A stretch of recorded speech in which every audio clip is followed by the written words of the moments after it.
Why do I let myself keep getting these?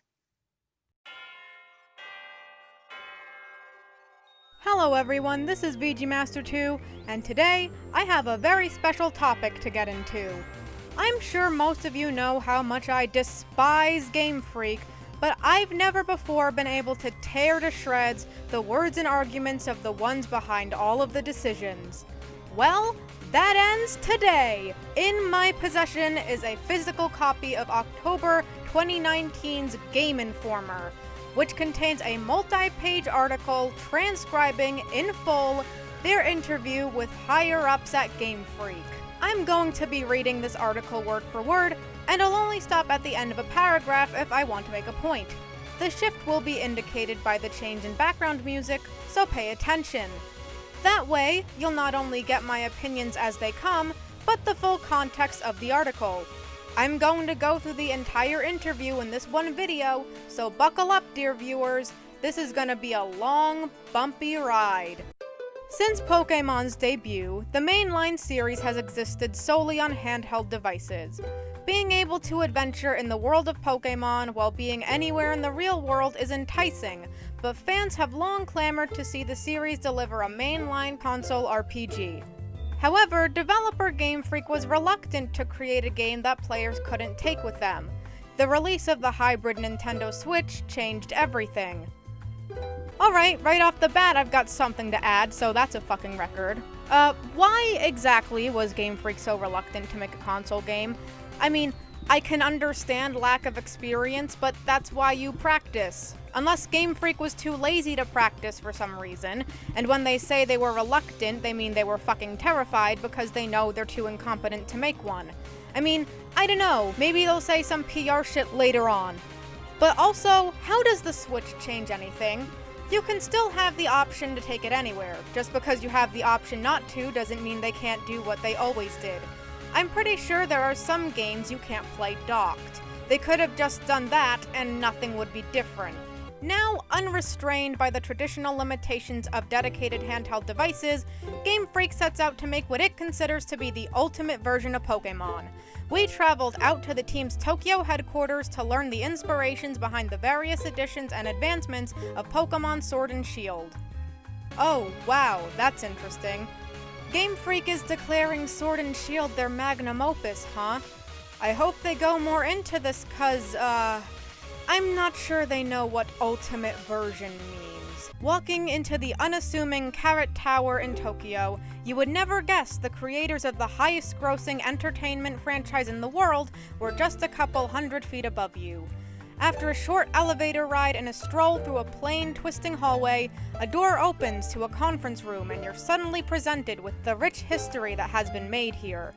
Lining the walls of the conference room is every game, every soundtrack, and hundreds of figures from the world's largest entertainment juggernaut.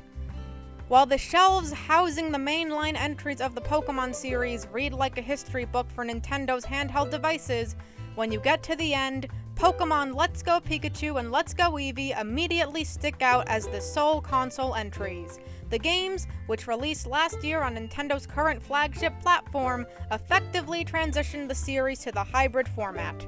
But while those reimaginings of the first-generation games served as a crowd-pleasing bridge to the next evolution of the franchise, they did more for the development teams at Game Freak. Oh boy, here we fucking go.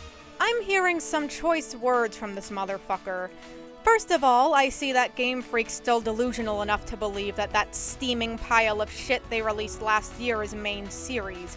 But also, what the fuck are you saying, author? Effectively transitioned? Crowd-pleasing evolution? In what fucking world?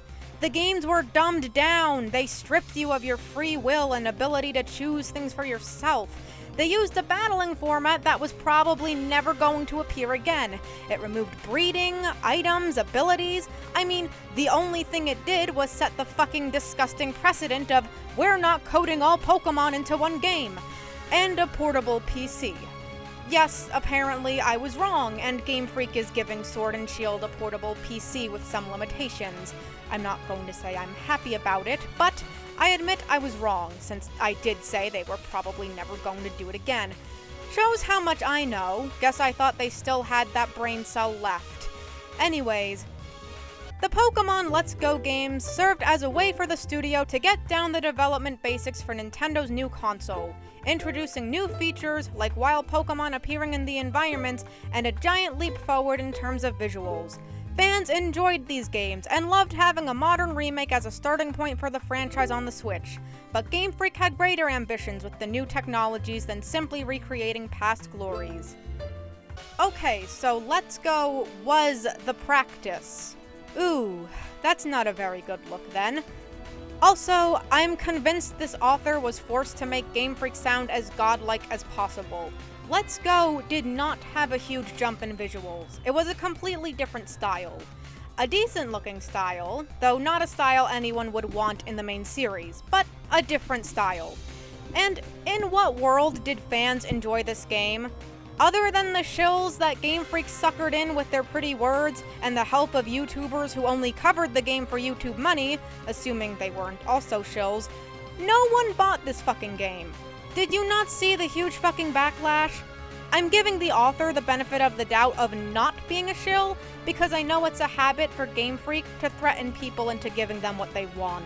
During the development of the Let's Go games, the team realized creating games on the Switch was no small task when compared to developing on lower resolution handheld devices. I think the biggest takeaway was how the graphics and rendering work is so different from the 3DS, says Pokemon Sword and Shield director Shigeru Omori. Needing to staff up and figure out how we're able to get that to work really well on Switch takes more time, and we needed more resources. It's pretty telling that the main thing they were afraid of is the games looking good. Not that they even care about that if Sword and Shield are anything to go by. Yes, Omori, it's much different than the 3DS, cause now you're not protected by the low resolution. You actually have to try this time. I mean, you didn't, and you already had all the models future-proofed for this very thing 5 years in advance, but let's just say you should have tried. The studio grew in size, nearly doubling the core team since the development of Sun and Moon. With 180 to 200 core members, hundreds of outsourced and external partners, and a large marketing department, the full team is massive. When you factor in the localization teams across the 9 languages the game is launching in, Omori estimates that over 1,000 names will appear in the credits of Pokemon Sword and Shield. Okay, so that's a lot to unpack. First of all, last time people checked, Game Freak had less than 150 employees. Yes, that was in 2018, but then you're either telling me they hired more people, which is possible, but then that doesn't exactly look good for them, or you're lying. Also, remember Town? Yeah, that little game that came out in October, sold like shit, and everyone forgot about in a week? Yeah, remember how Game Freak admitted to splitting up their team so that their supposedly better veteran workers worked on that game and the rest worked on Pokemon? A little weird how you didn't bring it up.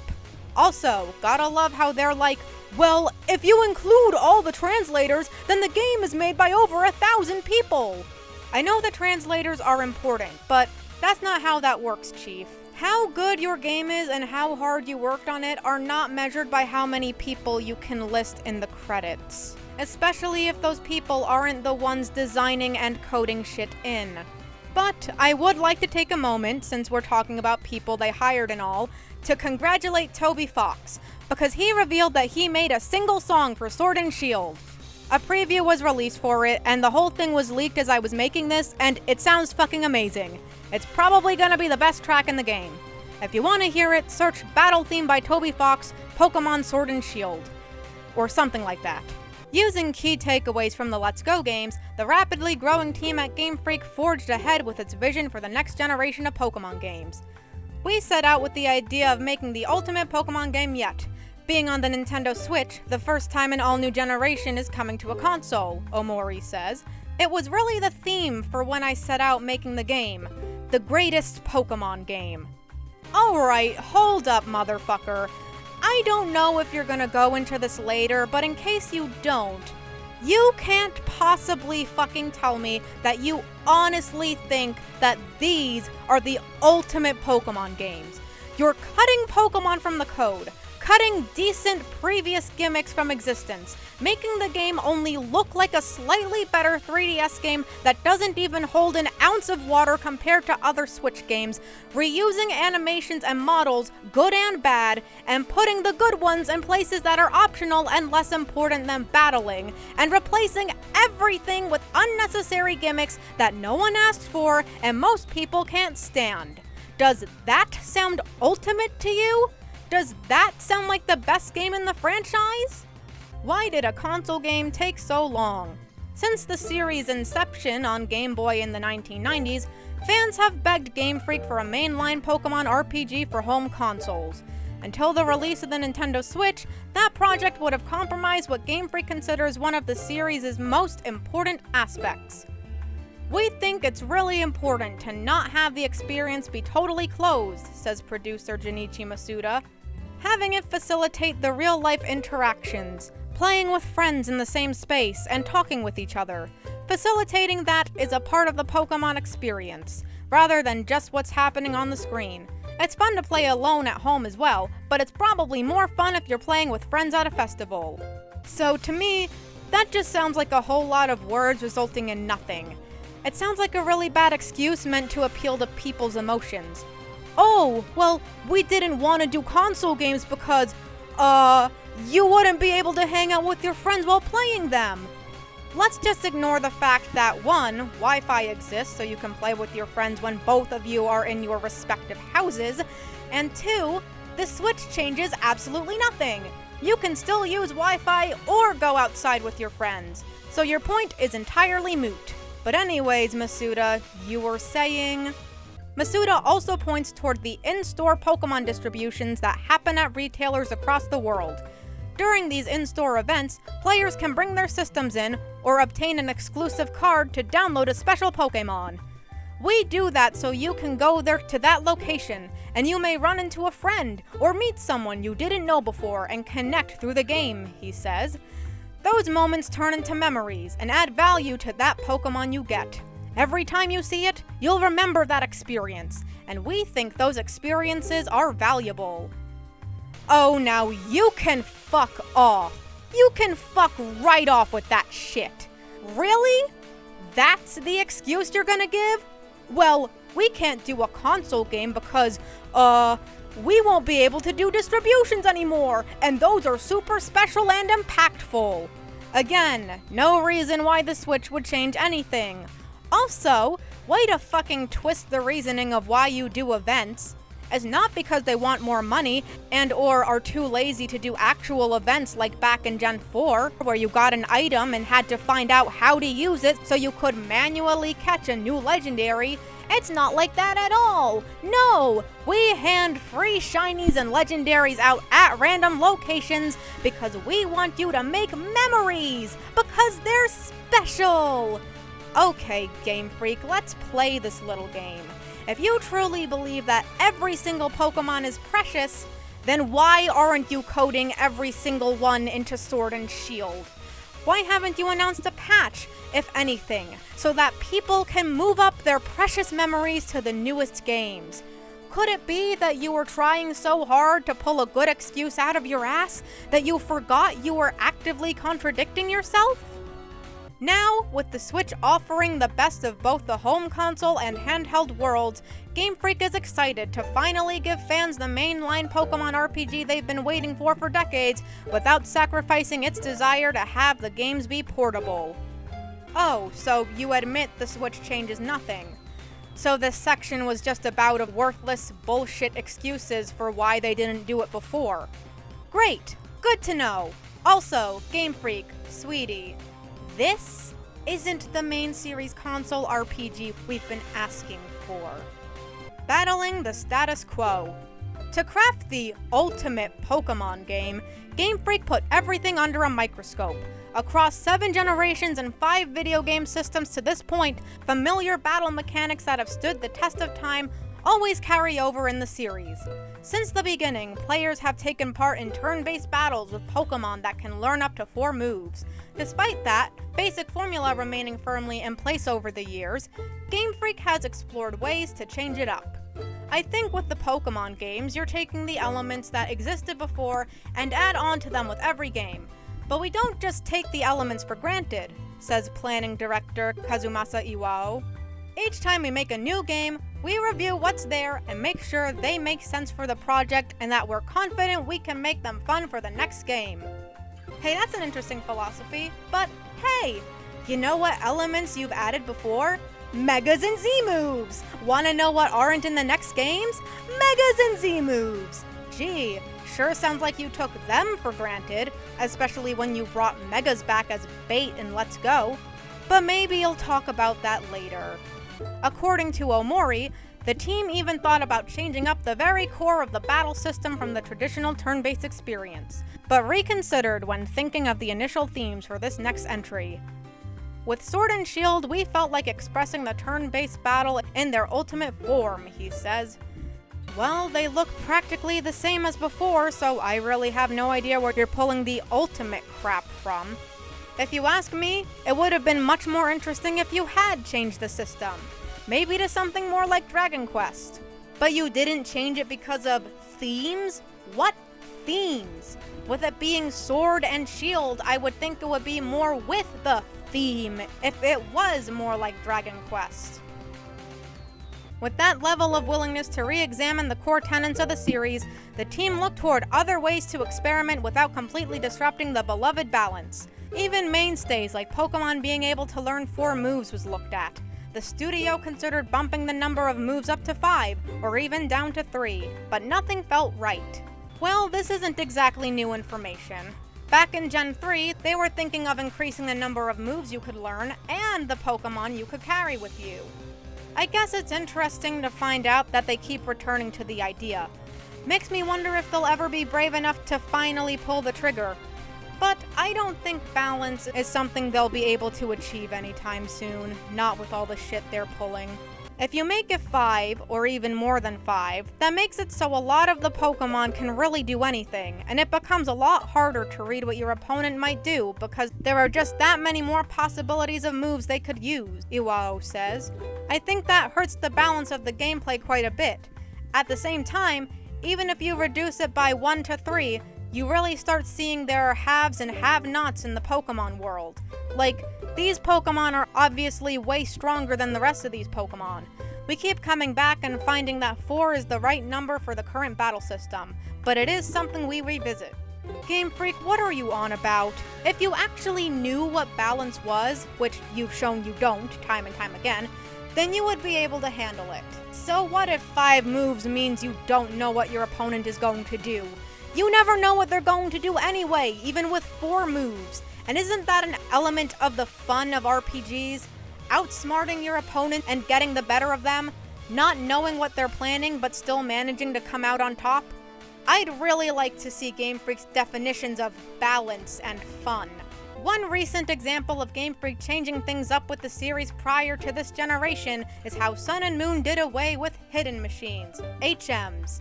This convention, which was in place since Pokemon Red and Blue, allowed players to teach moves that Pokemon can use both in and out of battle. They acted as keys of sorts, allowing players to access new areas once they obtain the right HM and corresponding gym badge to allow them to use the ability outside of battles. In Pokemon Sun and Moon, those HMs were replaced by Ride Pokemon.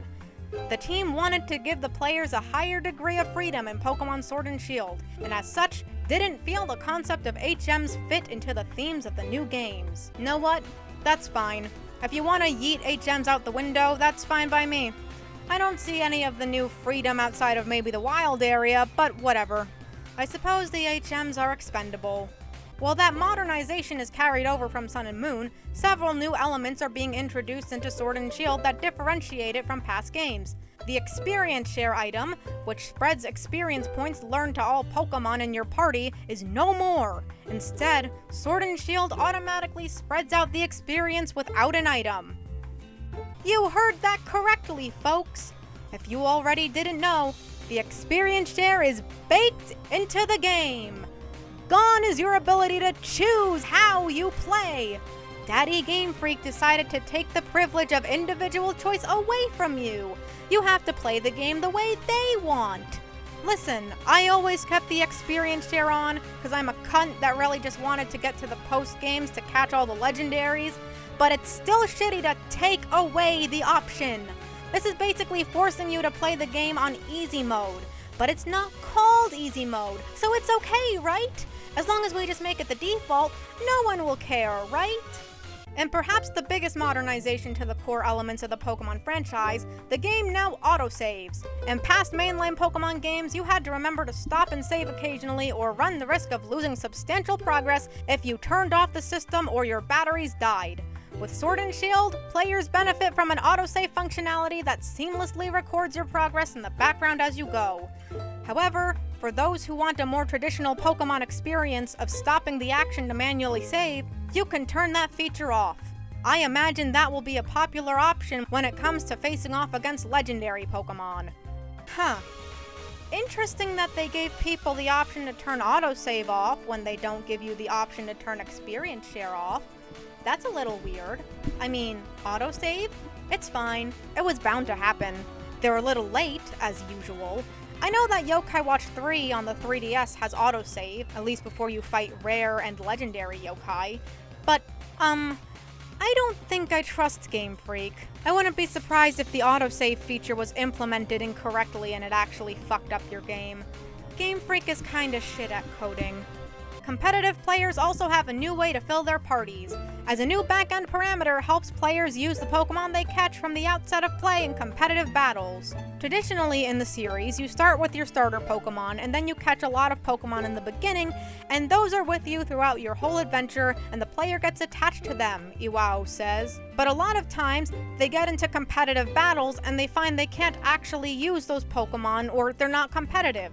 So they have to go out and find the exact right Pokemon and breed them in a certain way to make sure they're viable for battle. To address that issue, Pokemon Sword and Shield introduces new systems that allow your favorite Pokemon to become usable in competitive matches. While Game Freak won't elaborate too much, Iwao says players will know it when they see it. In previous games, you could have a Pokemon with all the right stats, but a personality that makes it a bad choice for competitive, meaning it wasn't the best choice in high-level matches. With Pokemon Sword and Shield, players can still breed to try and obtain the perfect specimen, but they also have ways to circumvent that problem. We're doing a lot of stuff in the back end, introducing systems that allow players to make sure that Pokemon they want to use in competitive battles are viable, Iwao says. You know what? That's pretty cool. Competitive Pokemon is honestly mostly RNG, and while I never gave a shit and just yeeted my main team into Wi-Fi battles, I know that there are a lot of people who want to get into competitive, but can't because the way to get good at it isn't skill-based, it's random bullshit-based. If Game Freak actually finds a way to make competitive climbing easier to get into, then that's really good. I mean, that's assuming that what they're doing is actually beneficial and they're not just bending the truth. And is also assuming that they balance the meta, which we basically know at this point isn't the case. But if it's true, then good job, Game Freak. These changes are just the start of what sets Pokemon Sword and Shield apart from prior Pokemon games. But before the team could really fit the pieces together, it needed to decide on where it would take place. Wait, so, and tell me if I'm wrong here because I very well could be, are they saying that they came up with the bullshit first and then decided where the region would be based on? Well, that may explain why they made the gimmick kaijus instead of something based on English mythology or history, or just a new concept unconnected to Japan. Anyway, moving on. Going to Galar. Concepts for what is now known as Pokemon Sword and Shield began floating around during the development of Pokemon Sun and Moon, but it wasn't until the media tour for those games that things started to click into place. While touring the world in the lead up to the release of 2016 Sun and Moon, Game Freak co-founder and Sword and Shield producer Junichi Masuda became fascinated by London and the UK. I remember being there with the feeling of the country, and I was also looking at the history and the strength the country has.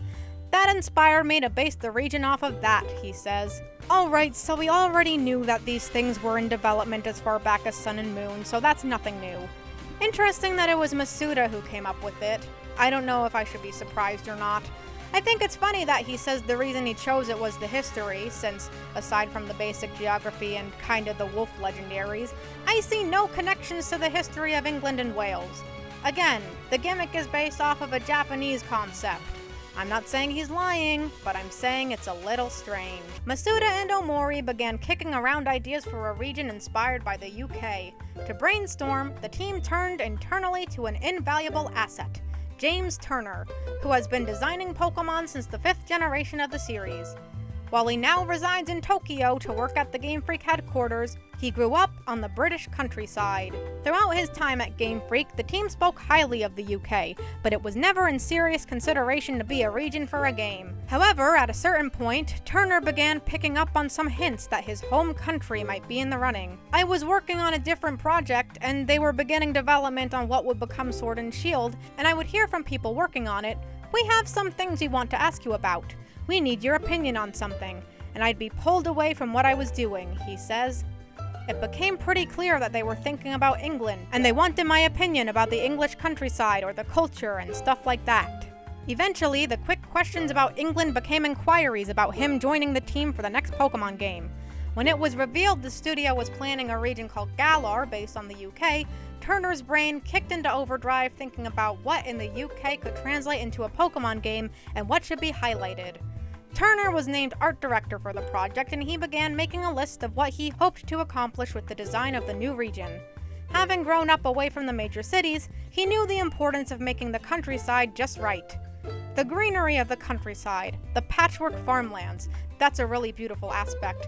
The pretty small towns, the big cities as well, they can be really impressive. I wanted to get that across in the game. In addition to getting the beauty of the rolling hills and the impressive nature of the cities across, Turner wanted to bring a level of authenticity to the region beyond just the landmarks everyone knows from postcards. I also wanted to convey the small details that people who come from the UK or people who visit the UK a lot, they can look at them and feel familiar, and it doesn't feel like a rough interpretation, but something that is really true to the details. One example of Turner helping the studio accomplish this came with the signboards scattered across the region. Initially, the designer of the signboards used a medieval fantasy style for the signs. Turner rejected the design in favor of pursuing something more authentic to the real-life region. He pushed the team to create something more familiar to people who have been to the UK, recreating the kinds of fonts and color schemes used in the actual signs in Britain. Despite this push for authenticity in the Galar region paying homage to the UK, Turner understands players want variety and exaggeration in the world. It is based on the UK, but there are more colorful locations as well within the game to create a sense of adventure, he says.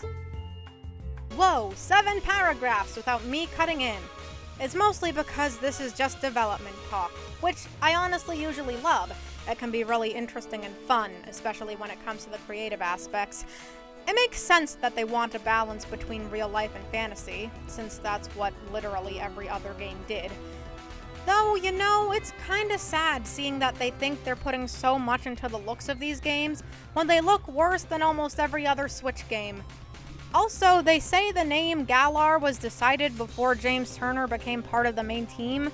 I'm actually kinda curious how they came to the decision to name the region Galar, though I might get my answer cause the next section is What's in a Name? Pokemon Sword and Shield's name draws inspiration from the setting of the Galar region, but a lot more goes into naming than just picking something related to the area. Traditionally, the names of mainline Pokemon games have some relationship to the themes of the game or other games in the series. How the fuck do the names of Gens 2 through 4 relate to any themes? Red and green are opposites, though it doesn't matter since it was localized as red and blue. Gen 6's names are more related to the fact the games are in 3D now. Only Gens 5 and 7 have any themes. 5's is duality, and 7's is light and its connection to nature. How the fuck are gems a theme when compared to the content? Other than the fact some legendaries hold power-enhancing gems. For that matter, how is Sword and Shield a theme? The only thing that shows that is the appearances of the mascots. After 2 generations of color-based games in Red and Blue, followed by Gold and Silver, Masuda thought of Ruby and Sapphire as the start of the Jewel series, which concluded with the following generations Diamond and Pearl. For Black and White, while it was technically a return to color-based naming conventions the series started with, he more wanted to represent 2 opposing colors. However, starting with X and Y, Masuda was presented with a unique challenge as it was the first time the games were launching worldwide simultaneously. Excuse me? Gold and Silver are part of the Color series? Are you shitting me? Gold and Silver aren't just colors, they're metals. There's no way they didn't name them after the metals. That's why Crystal was next, or why Crystal was named the thing that it was. Also, black and white aren't colors, they're shades. Yes, I'm that guy. We wanted to make sure we had a title that would be shared across all the different countries, so we wouldn't have to localize the titles, Masuda says of Pokemon X and Y. Up until then, all the titles have been localized. Red was Rouge in French. I wanted to make sure for the first title to be released worldwide at the same time, it would be a name that could be the same everywhere. Okay, but are there not alphabets that do not include the specific letters X and Y, therefore making your point moot? Also, I'm assuming that they didn't plan to keep that pattern up, given what the future names were. Part of me wants to say it's lazy, but I also kinda understand. From a business perspective, you want as many people to recognize your product as possible. But again, there are alphabets without X or Y. For Sword and Shield, Masuda wanted to look toward the themes of creating the strongest ultimate version of Pokemon. The names Sword and Shield weren't decided until the last minute. However, the team had art for the two legendary Pokemon. One was a dog holding a sword in its mouth, while the other was a dog with the head shaped like a shield. So, you admit that this shit was last-minute bullshit? That's brave, but not exactly wise. Also, how the fuck does a sword and a shield equal the theme of ultimate? What the fuck kind of correlation could there be? The ultimate warrior? The ultimate class? Certainly not the ultimate game in the franchise. The name derived from the legendary Pokemon fit in with both the themes Masuda wanted to pursue, as well as the region, but it also took on new meaning for the team. When a person goes to choose which version they want, maybe in the back of their mind, if they had power or strength, would they use it to fight or use it to protect? Maybe deciding what they would do with power when they choose which version to get, he says. Masuda, you're really trying to make it look deeper than it is. I'm positive that 90% of everyone getting, or was thinking of getting, this game chose the version they wanted based off the designs of the mascots. Those that like Zacian's design better are probably getting Sword. Those that like Zamazenta's design better are probably getting Shield. Or they look at version exclusives. Either way, you'd still be wrong. The final order of business when it came to naming was to decide what those legendary dogs that inspired the names of the games should be called. Those were the last things we were able to determine. We thought it would be interesting to go back to colors with the legendary Pokemon, Omori says. One of the things I had in my head was that in the Galar region, these were just kind of rumors. No one has actually seen them in the story. I saw this red knight, or this blue knight-looking creature. That's the myth of the region, and I had this initial idea of the cyan or the magenta. Rather than going 100% straight like that, we played a little bit on the sound, like Zacian and Zamazenta, the cyan and the magenta, to make it more like a name. The actual idea is that people would be like, that cyan or that magenta. They're describing it. That's disappointing. Now, there's a YouTuber named Loxton. He's the guy who made the theory that Gen 7 would be the last gen before a reboot. And he made a video trying to decipher what the legendaries were based on and what the third one could be based on the info he could infer. And he said something along the lines of he'd be pretty upset if it turns out that the legendaries' names were just based on cyan and magenta. Well, hate to break it to you. I can't blame him for being disappointed at that. I mean, Game Freak previously said naming the legendaries is one of the most important and time-consuming things. This was said for X and Y. And now they're naming them based off of basic colors? Though that wouldn't make sense, since if they were just names people shot out of their brains in the lore, wouldn't that mean that Zacian and Zamazenta aren't their real names? Assuming I'm not just writing for the writers and the legendaries are highly intelligent creatures able to communicate with humans, wouldn't they have other names? Also, wouldn't their basic descriptor names therefore be Zacian and Zamagenta? Also, Game Freak, please stop revealing you decided all of these things last minute. It doesn't make you look good. And apparently they never gave the story on how they chose the region name, so that's fantastic. Creating a Pokemon. With just over 800 Pokemon currently in the National Pokedex, the series is bound to eclipse the 1,000 mark either in this generation or the following one. With so many distinct designs and styles, it's remarkable the team can continue churning them out the way it has over the last couple decades. I know there's no way they would have known, but no. The total of new Pokemon does not equal 1,000 when adding the new Gen 8 ones. Gen 8 adds 80 or 81 new Pokemon, not counting the event legendaries. So, given that Gen 9 doesn't add over 110 Pokemon, which isn't going to happen, seeing what they've been doing over the past few gens, we won't get to 1,000 until Gen 10, which would actually be rather fitting. The process of creating a Pokemon is an intense one, often beginning with a simple request to an artist. These requests are often saying they need a concept of a Pokemon for a particular scenario, or are looking for a specific direction for a new creature. From there, the artist creates quick sketches with few details, which are shown to the team requesting to see if they're heading in the correct direction. The groups iterate on the design based on the feedback, with the gaps getting longer and longer each time as the artist adds more and more detail with each iteration. For art director James Turner, who has been designing Pokemon since Gen 5, one of the major challenges is coming up with something that hasn't yet been seen in the series. There are a lot of Pokemon, Turner says. To me, it's like trying to park in a really crowded car park or something. You're going this way, there's a car. You're trying to find some unique space. This color scheme has been used before. This animal has been used before. You're trying to find something unique. That's important. Well, that's kinda stupid. I'm not sure how many people would dislike it, but I know I would be perfectly fine if Game Freak took the species of every Pokemon they've created and just made new Pokemon of all other types out of them, like the elemental monkeys. In fact, I fucking advocated for that. If real life can have similar looking species, so can Pokemon. Also, Game Freak, if you're having trouble coming up with new Pokemon, know what you can do? Go on our websites, look up fan-made Pokemon, keep note of the ones you like. Then, ask the creator, can we use this Pokemon you created? We will pay and credit you. I'm positive that at least 90% of the people you ask that to will say yes. On top of that, it's important that every aspect of a Pokemon's design has potential real-world functionality and logic behind it. You can't just come up with a cool design or a cute-looking design that hasn't got any logic behind it, Turner says. This Pokemon has these cool big horns and it looks mean and tough, but why does it have those horns? How does it live? How does it exist in this environment? That's really important. If there's no meaning behind the decorations, then they're not really necessary for the design. We have to think about how this creature exists in the world and how it lives in the world. Now, I think some of these tips are pretty good.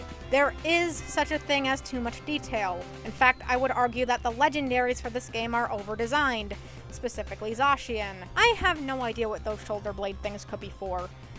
However, while I wouldn't recommend it, you could design a backstory around a design. Let's take their own example. A mean-looking creature with horns. You make that design and then you go, okay, how do I make this work? You could then decide that the horns are for showing off to the opposite sex during mating season, or for self-defense. It looks mean because it has an aggressive demeanor. If you're wondering where it could live, look at the region map and ask which location makes sense. If none of the locations in one region works, you can make it part of the lore that this creature is one that hails from another region.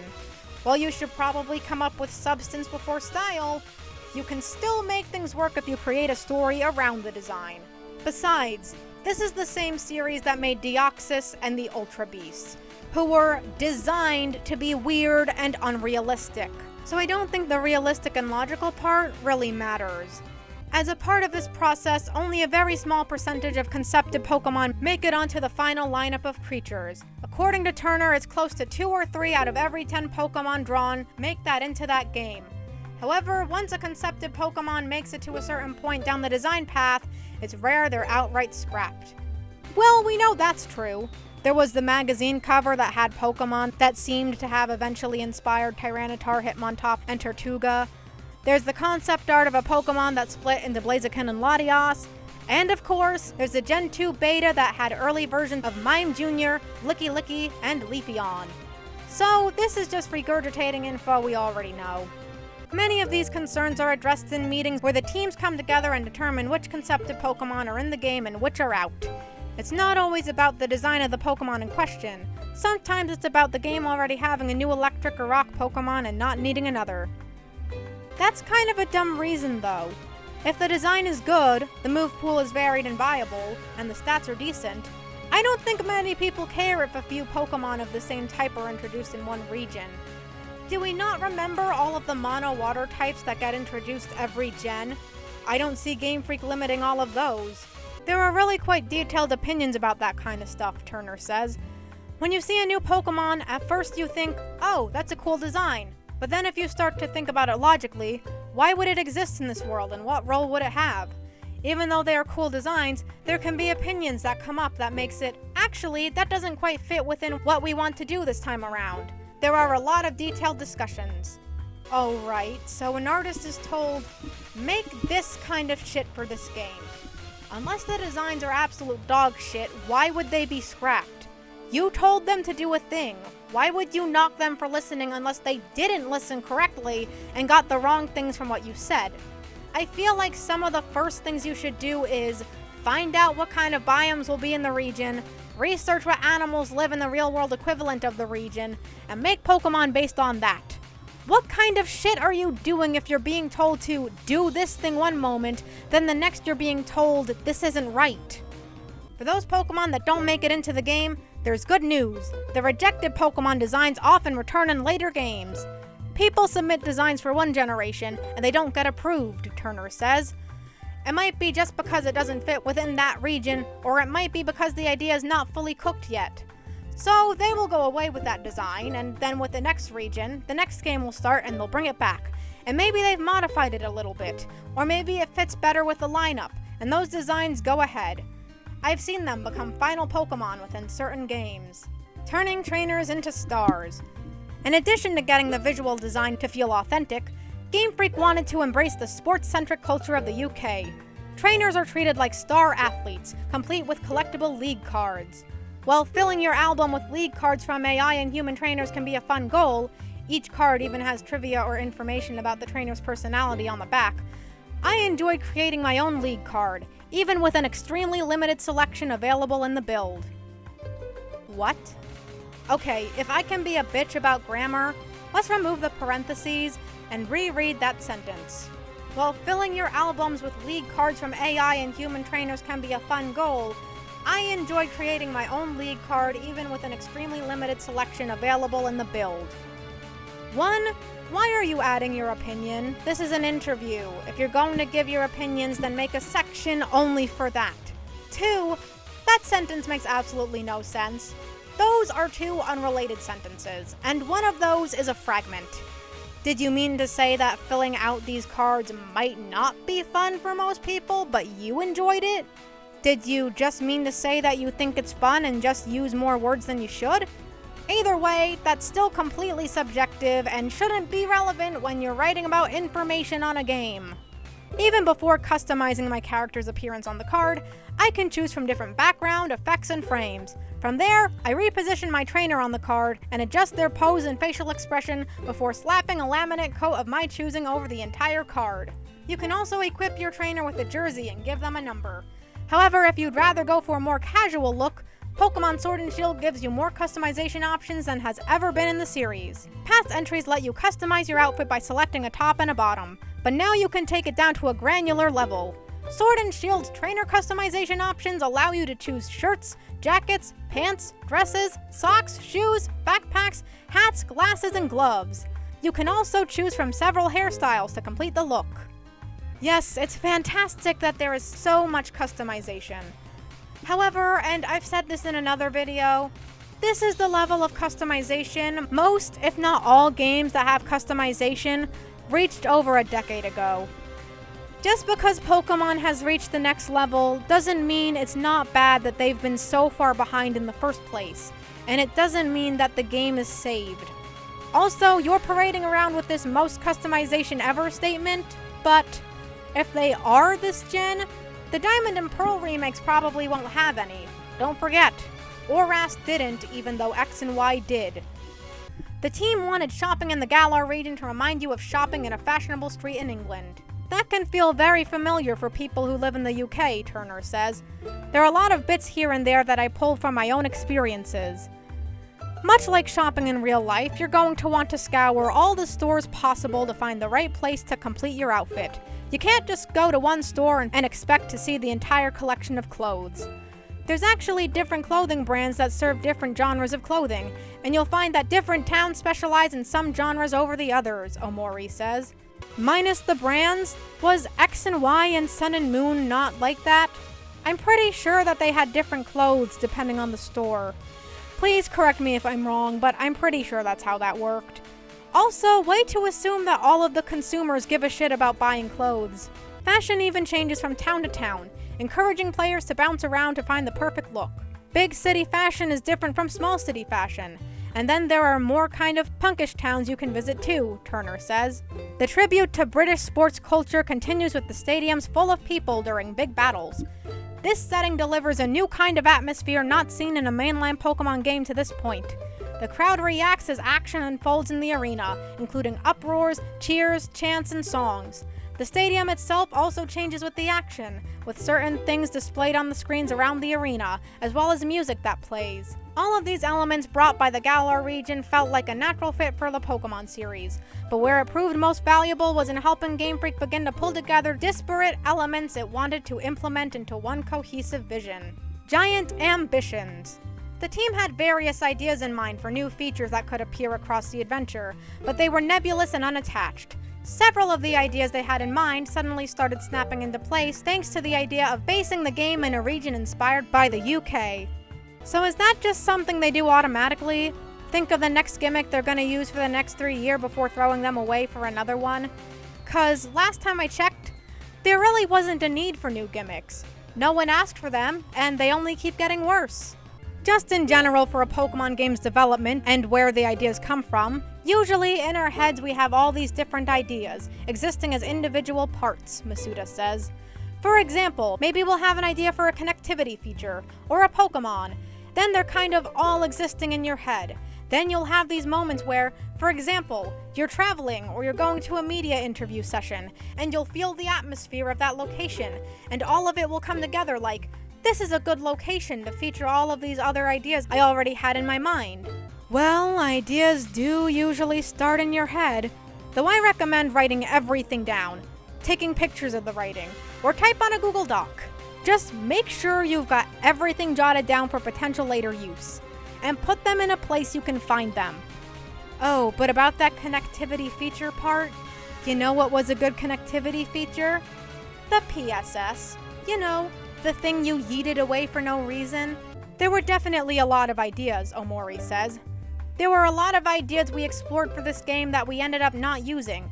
It all goes back to us having these individual parts swimming in our heads and finding the right one that makes sense for the game. Why do I somehow doubt that you had many ideas? I mean, I very well could be biased, but big Pokemon doesn't seem very inspired. And it certainly doesn't make sense for England, so it kind of sounds like you're talking out of your ass. One of those ideas that seemingly snapped into place with the UK-inspired region was the new Max Raid battles. For the first all-new console games in the series, Omori wanted to include a feature that reminded him of his younger days playing Nintendo 64 in the same room with his friends. He began brainstorming for ways to recreate that feeling, but didn't have any great ideas. He eventually found inspiration in the mythologies of giants involved in the founding of ancient Britain. In what world are there giants involved with English mythology other than the Cernabus giant? Please correct me if I'm wrong, but that's the only one I've heard. Even still, you don't have to lie, Game Freak. We all know it's more inspired by kaijus. Besides, like I said before, hardly anyone likes the big Pokemon shit, and you're probably just gonna scrap it next gen. If you wanted a multi-person battle mode, you could have brought back the Royales, or multiplayer horde battles. You really didn't have to make big Pokemon a thing. The result is Max Raid battles, where players can gather together with other trainers to take on massive Pokemon together. If the team of players can take down the giant creature, the trainers are rewarded with the opportunity to catch the defeated Pokemon.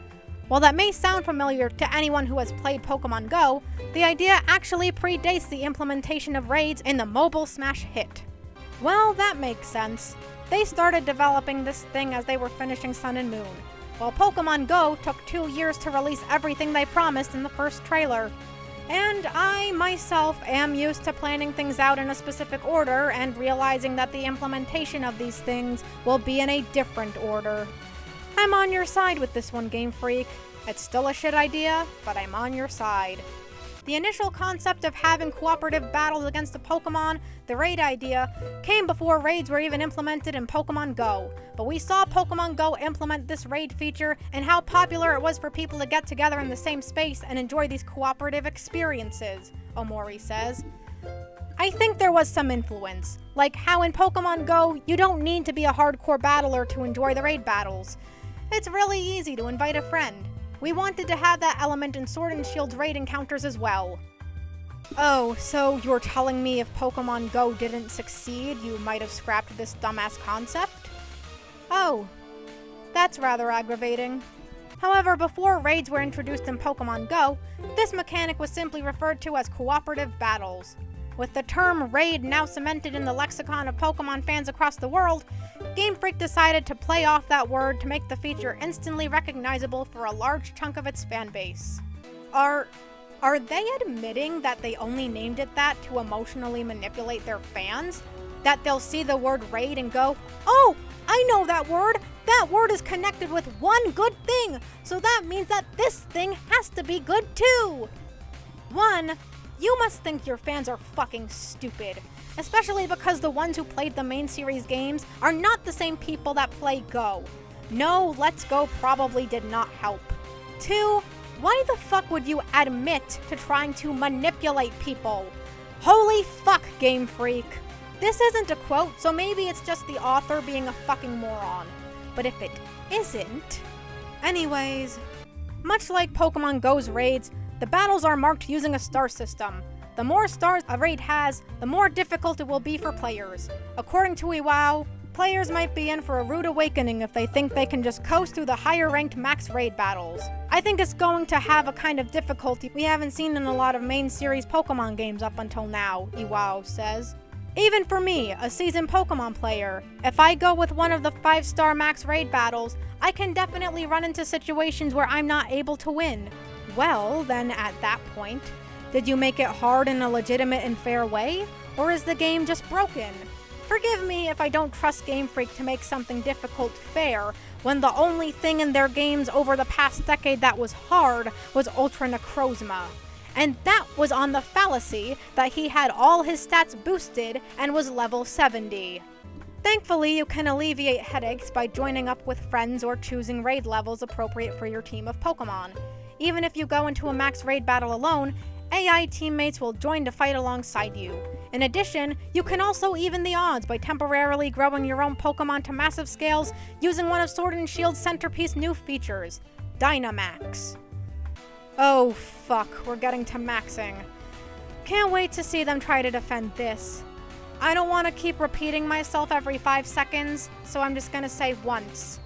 The shit I said before about the gimmicks and how people feel about them still stands, taking it to the max. While Dynamax's inspiration was a direct result of Omori's understanding of UK myths, the inclusion of Pokemon on this scale simply wasn't possible in a satisfactory way on handheld devices. Game Freak wanted to use the higher resolution of the Switch and the larger screens of televisions to demonstrate a strong sense of scale.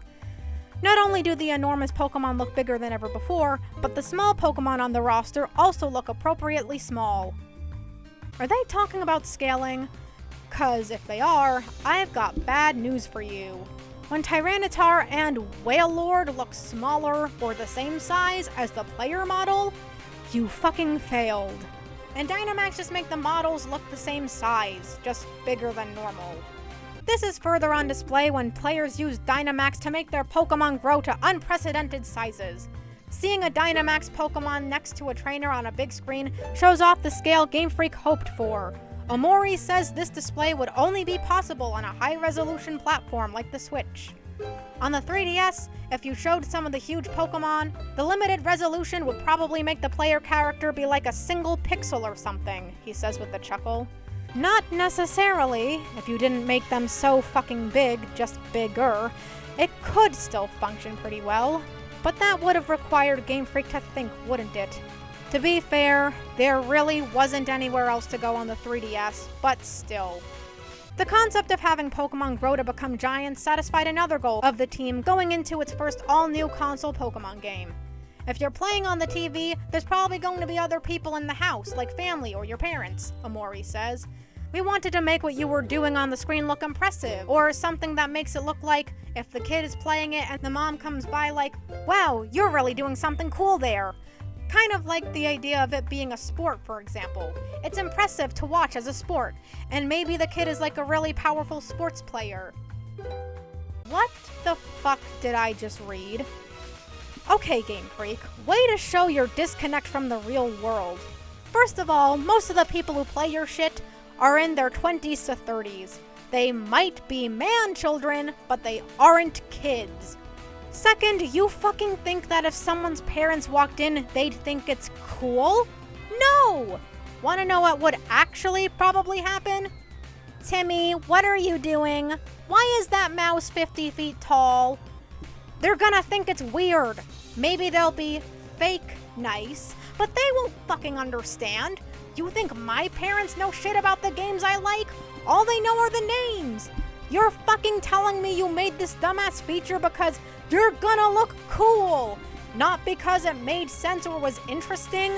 Fuck off. Outside of impressive visual sequences showcasing larger creatures and a colorful aura, Dynamax Pokemon also feature much more powerful attacks.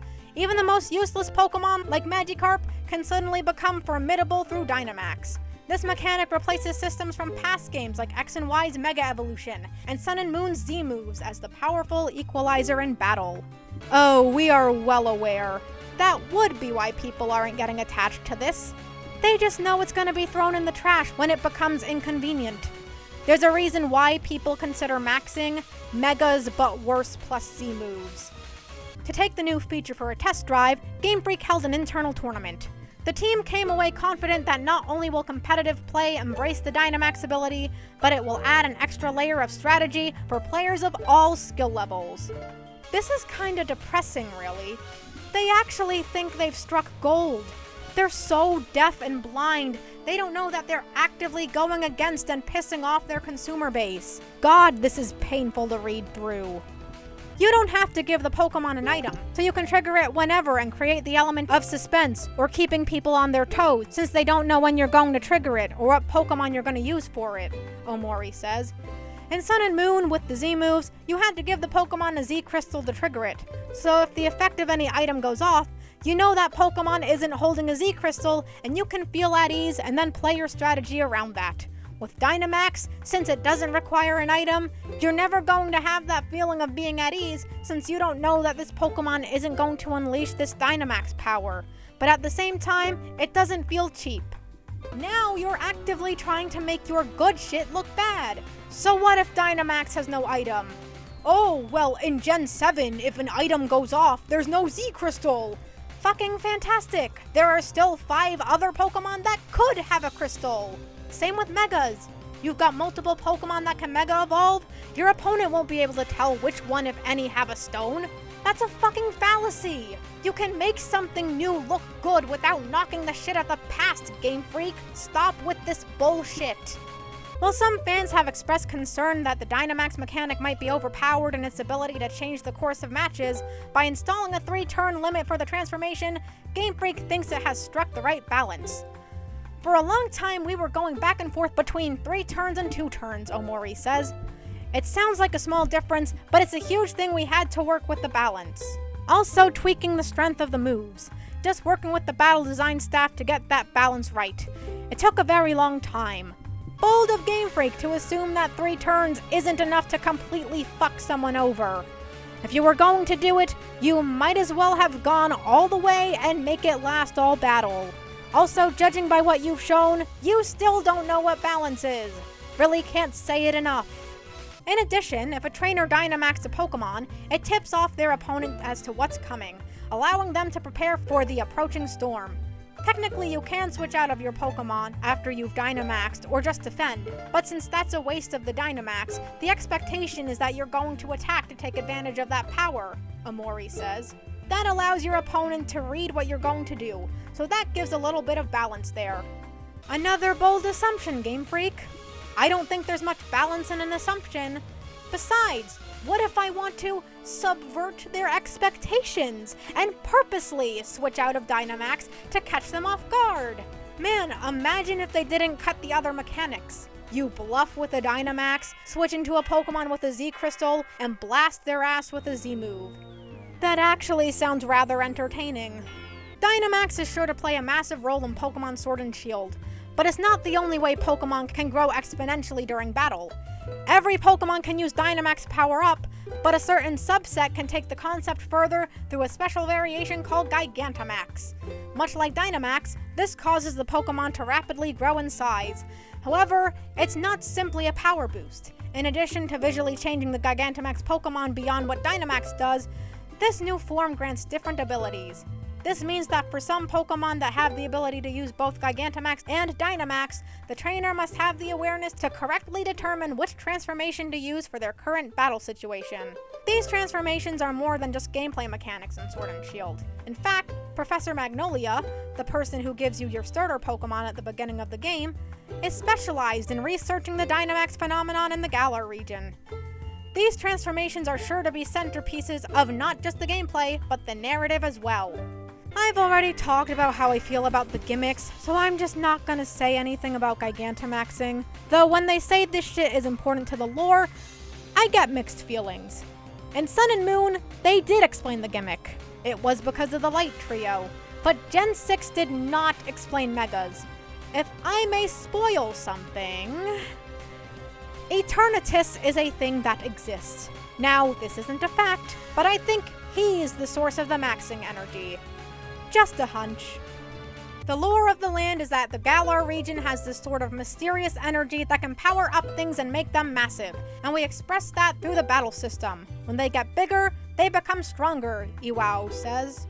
How different are Sword and Shield? Pokemon games have traditionally released in pairs, with the titles featuring some different Pokemon and other smaller differences.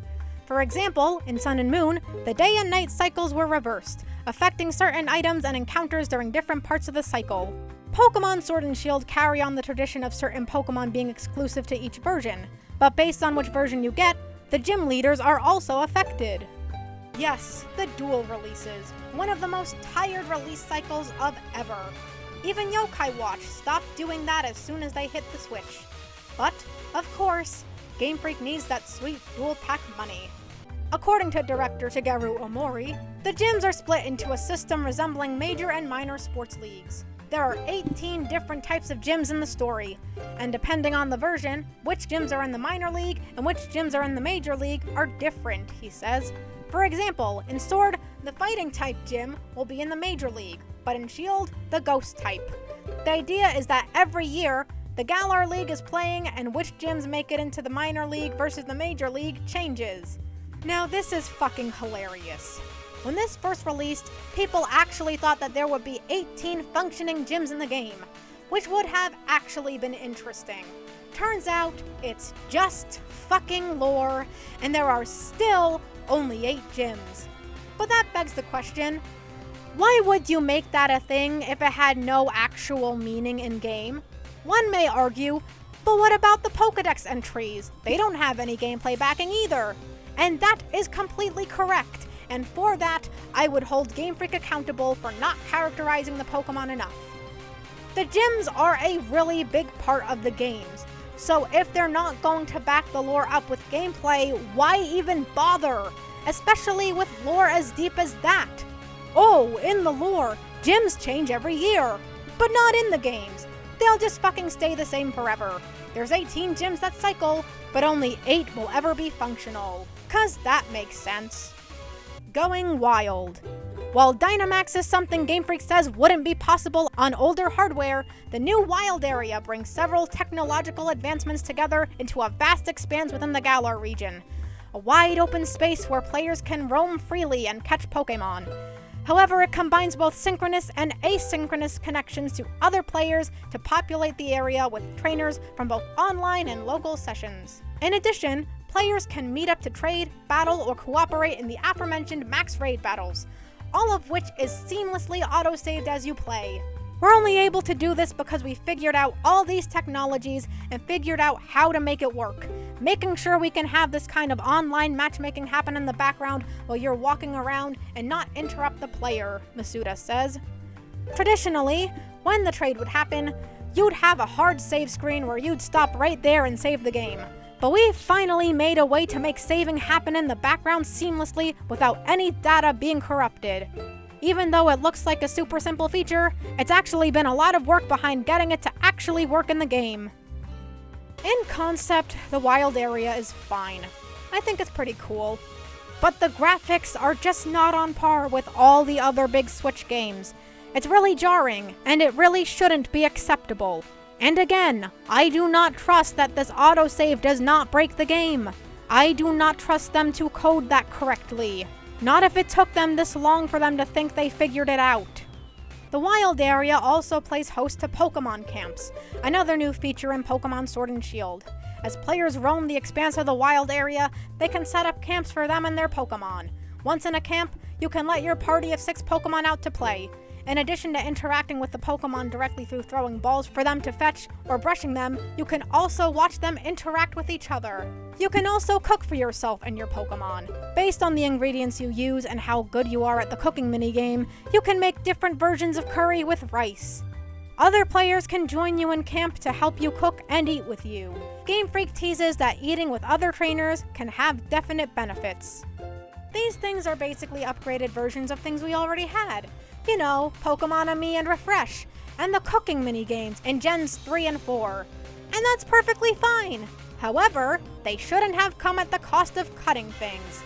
Speaking of, the cost of advancement. The myriad advancements of Pokemon Sword and Shield are exciting, but a few months ago, the games made headlines for what's not going to be in them. During E3 in June, Masuda stated that not every Pokemon from the past will be able to be imported into Sword and Shield. This caused many members of the community to express their disappointment that their favorite Pokemon might be left out from the all-new generation to appear on consoles. When I asked Masuda about the Pokemon not making the journey to the Galar region for Pokemon Sword and Shield, he says having so many Pokemon with each passing generation has become nearly unmanageable if the team wants to continue implementing new features.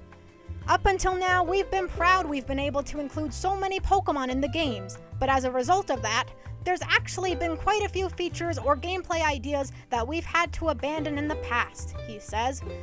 Going forward, thinking about the future of Pokemon, we want to prioritize all those new gameplay ideas and want to challenge ourselves at Game Freak to create new ways to enjoy the game. That's really what drove the decision for this new direction.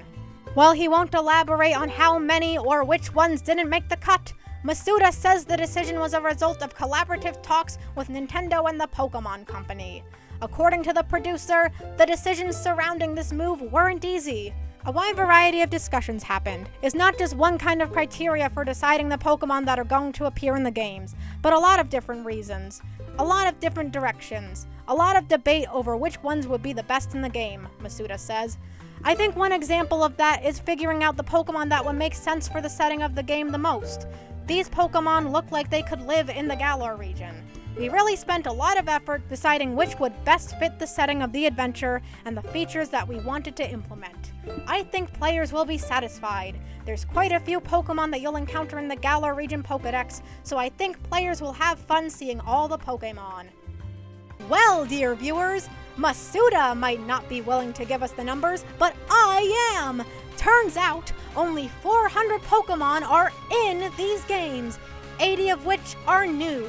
This means that over 50% of Pokemon are gone! And you want to know the kicker? These games are 10.3 gigabytes.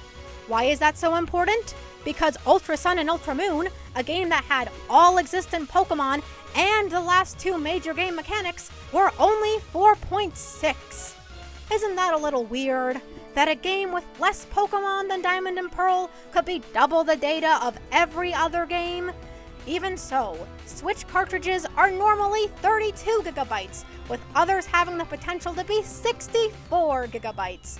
So they really have no excuse. But what could be taking up that space? Well, it's not for certain, but remember how we said Game Freak was shit at coding? Well, we know 2 instances of that. When they were developing Gold and Silver, Game Freak wanted to put in the Kanto region, but they didn't have enough room left. The great Satoru Iwata went to them and ended up single-handedly compressing the code and put in the entire Kanto region. Then, years later, data miners discovered something strange about Sun and Moon. Now, normal developers usually create one model and tell the game to load that specific model whenever it is needed. Well, it turns out that instead of doing that, in Sun and Moon, whenever Lily was needed, Game Freak made an identical duplicate of the model. It's very possible that something similar is happening here.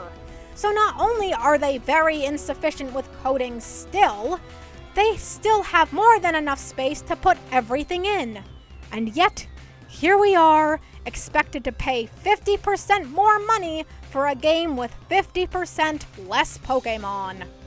While it's disappointing to be potentially unable to import your favorite Pokemon from a past game, there is an additional silver lining outside of the new features this enables Game Freak to implement going forward.